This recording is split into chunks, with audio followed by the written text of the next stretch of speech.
Hello दोस्तों, नमस्कार। आप सभी का स्वागत है आपके अपने यूट्यूब चैनल हॉरर शोकेस में।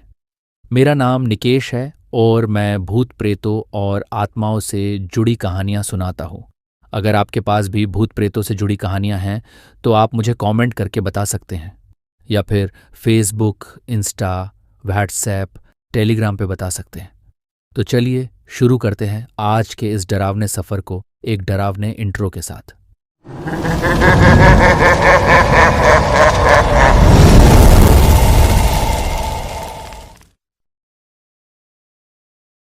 हेलो दोस्तों। वीडियो में आगे बढ़ने से पहले मैं आप सभी को एक इंटरेस्टिंग बात बताना चाहता हूँ। हमारे वीडियो को देखने वाले 99% लोग ऐसे हैं जो सब्सक्राइब नहीं करते। अगर आप भी 99% लोगों में से हैं तो अभी चैनल को सब्सक्राइब करें और बेल आइकन को ऑल पे करें, ताकि जब भी मैं वीडियो अपलोड करूं सबसे पहले आपको नोटिफिकेशन मिलती रहे। रात का समय था और स्टेशन पूरी तरह से सुनसान पड़ा था।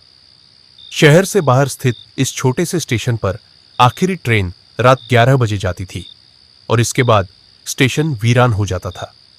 रवि, एक मामूली क्लर्क, अक्सर रात को ऑफिस के काम निपटाकर इस ट्रेन से घर जाया करता था। उस रात भी वह जल्दबाजी में स्टेशन पर पहुंचा और ट्रेन के आने का इंतजार करने लगा।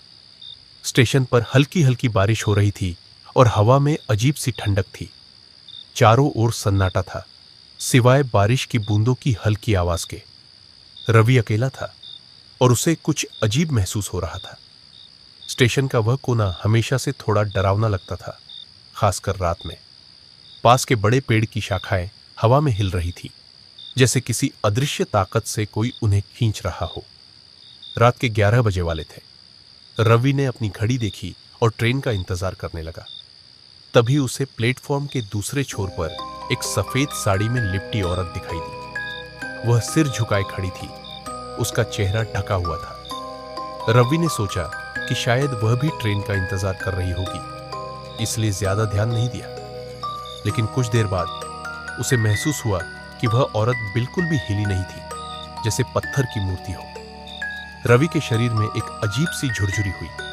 वह घबराकर इधर उधर देखने लगा। स्टेशन पर और कोई नहीं था, सिर्फ वही और वह औरत। ट्रेन आने में अभी कुछ मिनट बाकी थे।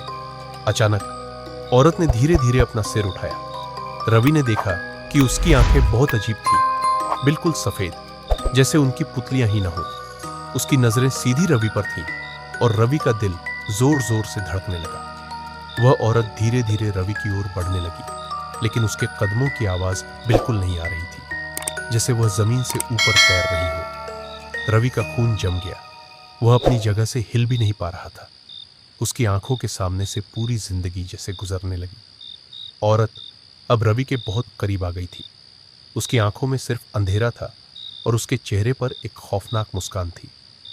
रवि ने किसी तरह अपनी हिम्मत जुटाई और पीछे हटने लगा।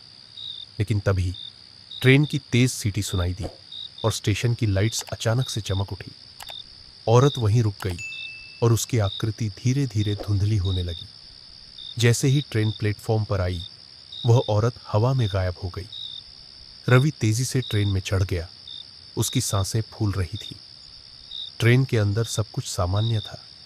यात्रियों के बीच हल्की फुल्की बातें हो रही थीं, मानो कुछ हुआ ही न हो।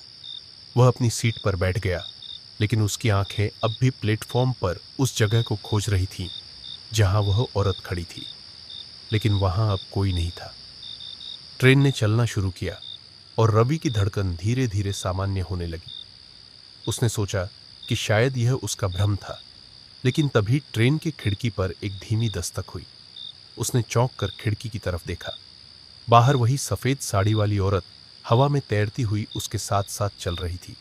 उसकी आंखें सीधे रवि की ओर थी।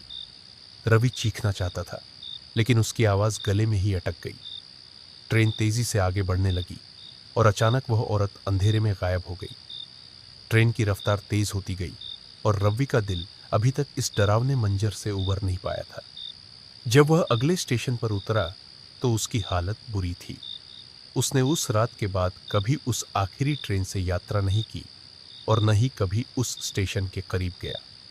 लेकिन आज भी जब वह उस घटना को याद करता है तो उसके दिल में वही डरावनी ठंडक फैल जाती है।